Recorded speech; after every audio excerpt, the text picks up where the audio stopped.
All right, CNT125, Chapter 12. We're now in the section where we're going to start Layer 1 technologies. And we're just going to kind of go through these a podcast at a time. But before we dig into Layer 1, they remind us what we remember about Ethernet. Ethernet's a data link layer standard, Layer 2. It actually is going to take the data and it's going to put it into a frame. So coming down through data segments, packets, frames, okay? So it's going to take the data, put it in a frame. But along with Ethernet, there's also a physical layer component with that. And that is how the frame at layer 2 gets turned into or transmitted as zeros and ones across the cable. So let's make the connection now to WAN technologies. WAN technologies, there's a physical layer service generally performed by layer 1 standards like DSL, ISDN, SONET, T-carrier, that sort of thing. These are going to provide these things right here: signaling, carrier sensing, flow control, synchronization, maybe even error control.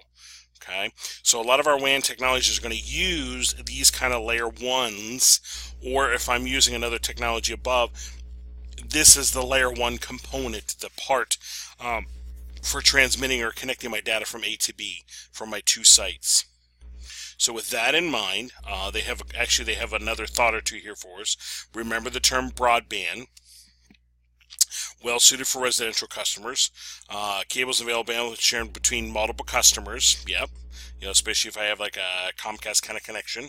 I'm picking on them just because that's a name we know. ISP is going to make best effort to provide you the bandwidth and actual performance, but again, it might vary depending on time of day or business of the traffic in your area. The bandwidth is asymmetrical or asynchronous. Download speeds are usually faster than upload speeds. That's what they mean by asymmetrical or asynchronous. With a higher premium, businesses can get faster broadband bandwidth and possibly even static IP included in that package. Uptime, service, and bandwidth are not guaranteed on this. In reality, we're not actually paying enough for those guarantees, and partly because those technologies are set up that it's tough to guarantee that. It is tough to guarantee that. DIA, dedicated internet access. Cable itself or portion of available bandwidth is dedicated to a single customer. Some of our technologies are like that, but some of our business-grade technologies are like that as well. This is more common for business customers, and that actually comes with an SLA, service level agreement, guaranteed at the amount of bandwidth and the amount of uptime, and maybe even the response time if that link goes down. How long is it going to take to bring this link back online? This a lot of times is symmetrical or asynchronous, meaning if I'm getting 20 meg down, I'm also getting 20 meg up, a bandwidth, if you will. With this, we often include a number of static IP addresses, which allows for connection into the company, into a server, that kind of thing, for customers. All right, with some of those thoughts kind of in our background, let's start in the first technology here of PSTN, Public Switch Telephone Network. So, Public Switch Telephone Network, also called POTS, Plain Old Telephone System.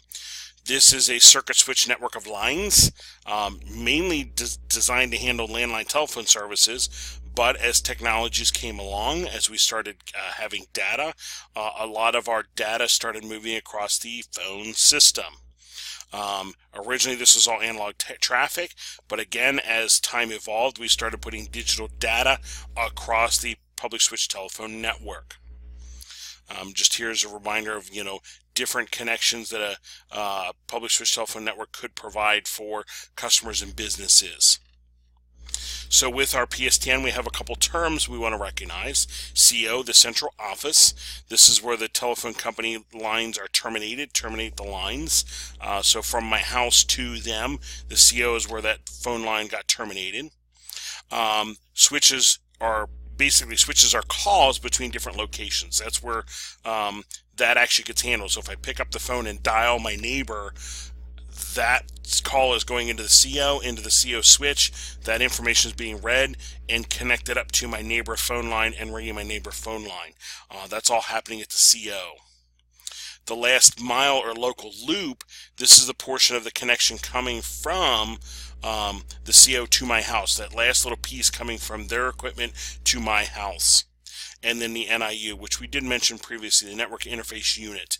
That's the connection, basically the side of my house or side of my building, side of my business. So here's the CO, lines coming out to probably a box in an area. And really what we have here is trunk lines between here and there. This is usually doing some kind of multiplexing to combine all the neighborhood houses into one trunk line back to the CO. And then this is your last mile, your local loop coming out to your house, to the NIU, network interface unit, the side of a customer's house, if you will. That's your public switch telephone network. Now, they don't mention it, but I'm throwing it out real quick just so you don't forget. Fiber to the premises, FTTP. As we run into things like Fios, and when we have fiber optic from a different provider coming to a house, we really run into fiber to the premise. And the structure looks very much the same. They would have fiber optic cable coming out to a box in the neighborhood, and potentially coax or copper coming to a house. That might be one provider, that might be one company that's providing you service. Meanwhile, another company might actually run fiber to the side of your house, and then the NIU at the side of your house would convert that fiber optic signaling to copper for inside your house. So if you compare these structures, they look very similar. We're just now running fiber out closer to your house and or to the side of a house. So stick that one in the back of your brain. I know they don't mention that, but that's something worthwhile to remember. Thinking back to early data connections, a lot of people use dial-up. So we were using the phone network, and we were taking our computer data through a modem and converting our digital signaling to go across the analog PSTN, and their modem on their end would translate it back and get me connection to internet or whatever I was trying to get connection to. So this is really the late 80s, early 90s. This came along, dial-up connection, and you needed a modem to do that.